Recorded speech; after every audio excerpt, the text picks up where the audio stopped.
what's up everybody? Welcome back to the channel. If you're new here, my name is Kyle. I make videos about cameras, photography, and all that good stuff. Today we are reviewing the Viltrox 23mm f1.4 lens for Sony cameras. Okay, so I've wanted to do a review on this lens for a couple of weeks now. I've had a lot of time to use it, see its pros and cons.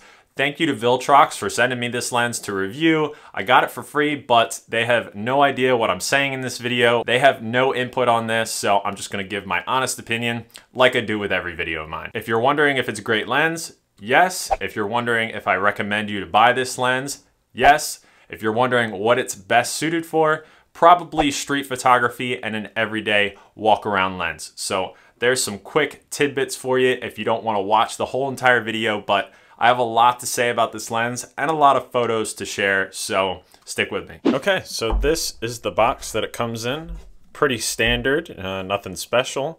It does say it is an APS-C lens, so it is designed for the crop sensor Sony cameras. Open this up and we got some stuff in here. So we have the warranty card where you can fill that out. We have the manual, which I do suggest going through any manual that you get with a lens or a camera or something like that. We have this, don't eat that.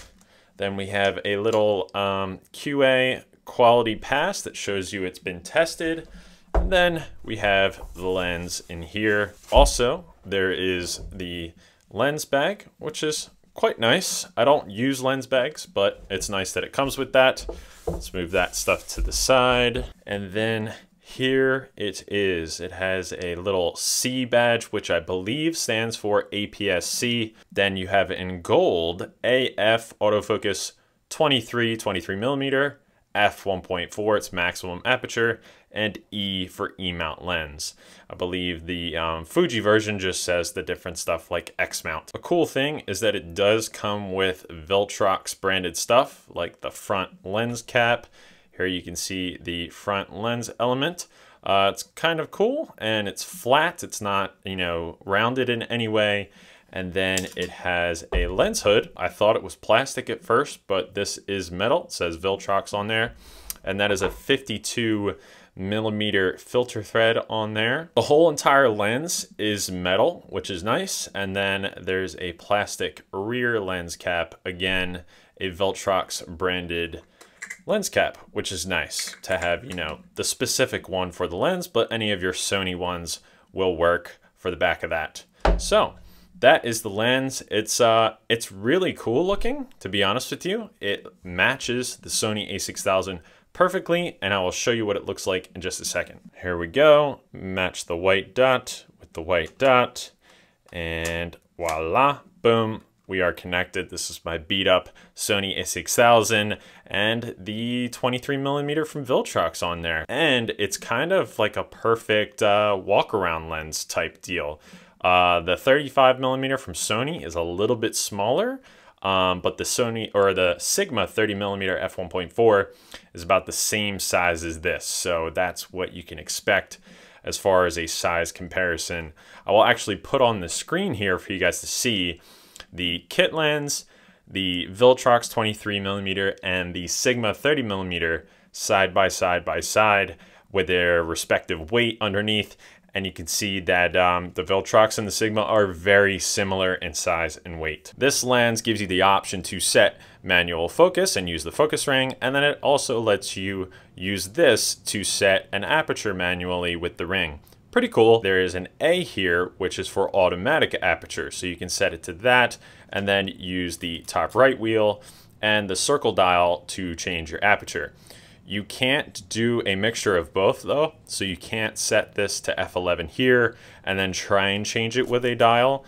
You can only then change it to a different aperture using the ring. The one thing that I don't like is that when you're on this A, which does click into place a little bit, it doesn't make like an audible click, but you can feel it.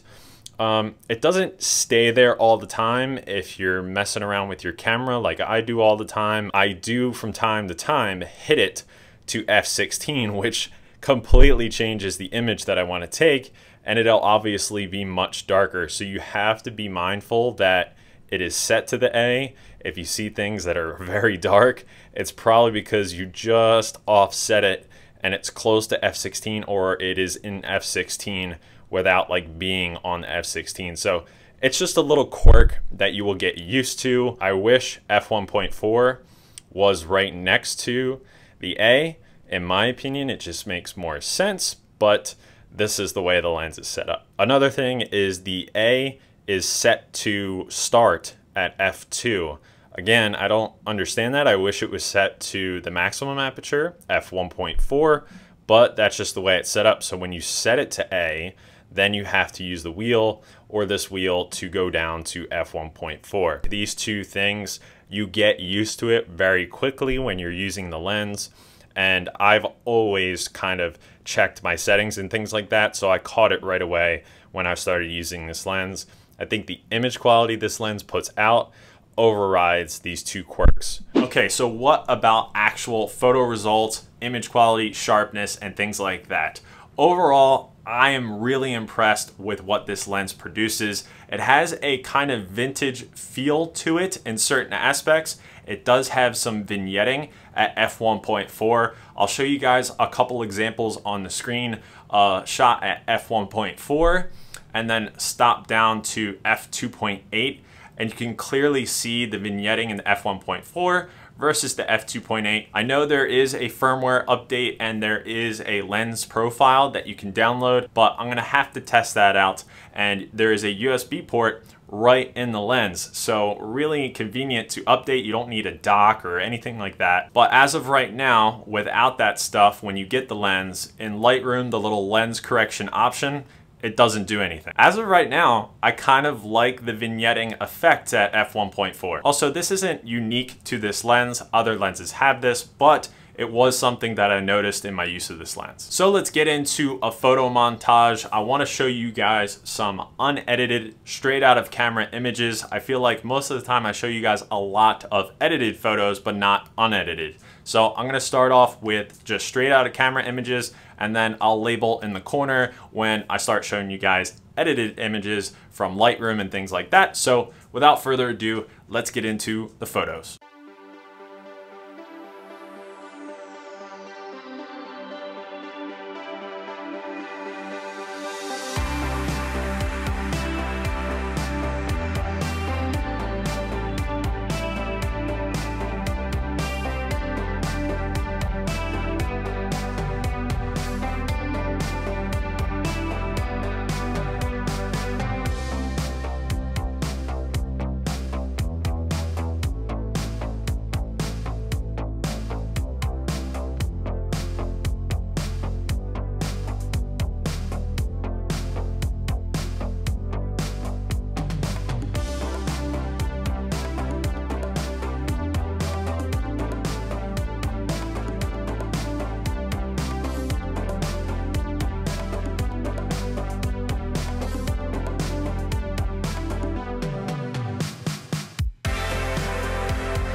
Okay, montage done. Do you think the quality is worth the price? I know it's sometimes hard to tell through like a YouTube video. I feel like it is a great comparison to the Sigma 30mm. There are some differences. There's not really any vignetting on the Sigma 30mm, whereas this lens has the vignetting down at f1.4. I think it's so incredible that these lenses popped on a little Sony body around $300-ish. I think this lens is really interesting because it's a different focal length that you don't see that often on APS-C. There is a Sony Sonar T 24mm f1.8, but that lens is $1,000. You can probably find it used for like in the $600 to $700 range, but still, that's a crazy price. Then there's the other side of the coin where there's the Sony 20mm pancake lens that's a f2.8, but I've seen some people say that's not the best lens in the world.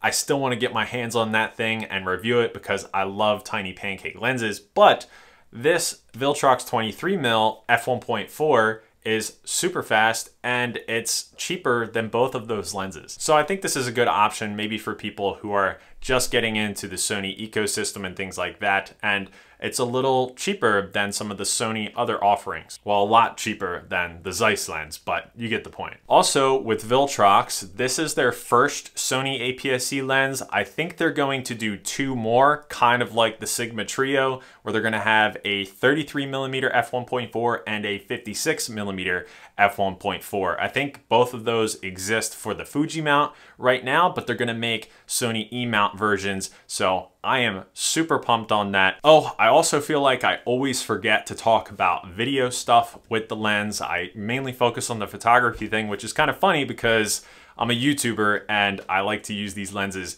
in video work. But this lens has great autofocus. You don't have to worry about it. The autofocus is super snappy. It does have a little bit of a motor noise, and it's a little bit like the Sigma 16mm, but I don't think it's as loud as the Sigma 16, so that's a good thing about it, but it does have some noise. Oh, another thing that I noticed while using this lens is that the minimum focusing distance, which I believe is 0.3 meters or 0.98 feet, that is the same as the Sigma 30mm. I know a lot of comparisons to that lens, but it says it's the same, but it's not the same. The Viltrox can shoot at 0.98 feet, but the Sigma 30mm can get a little bit closer to subjects. I think this lens is perfectly suited for street photography. It's almost an exact equivalent to the 35mm full frame. I think it's like 34.5, so close enough. It's a tad lighter than the Sigma 30mm, and it's got that more natural focal length, so it really just screams, put me on the camera and let's walk around the city and just capture what is around us. Also with the vignetting at f1.4, I think this would make a very unique portrait lens. It is on the wider side, so it's not exactly like a portrait focal length, like say a 50mm on a crop sensor would be, but I think it would give a little bit of a unique look. It could also make kind of a decent astrophotography lens. It's not, you know, wide as say 16mm, but it is wider than say 35mm. You can go down to f1.4, and it is an incredibly sharp lens, so you could get some pretty cool results with astrophotography with this lens. As far as what the bokeh looks with this lens, I did a comparison shot with, you guessed it, the Sigma 30mm f1.4. On the left is the Viltrox at f1.4, 23mm, and then on the right is the Sigma 30mm at f1.4. Both super duper sharp, incredible images, and the bokeh looks great on both of them in my opinion. I was kind of shocked how good it looks compared to the Sigma, but you can see for yourself.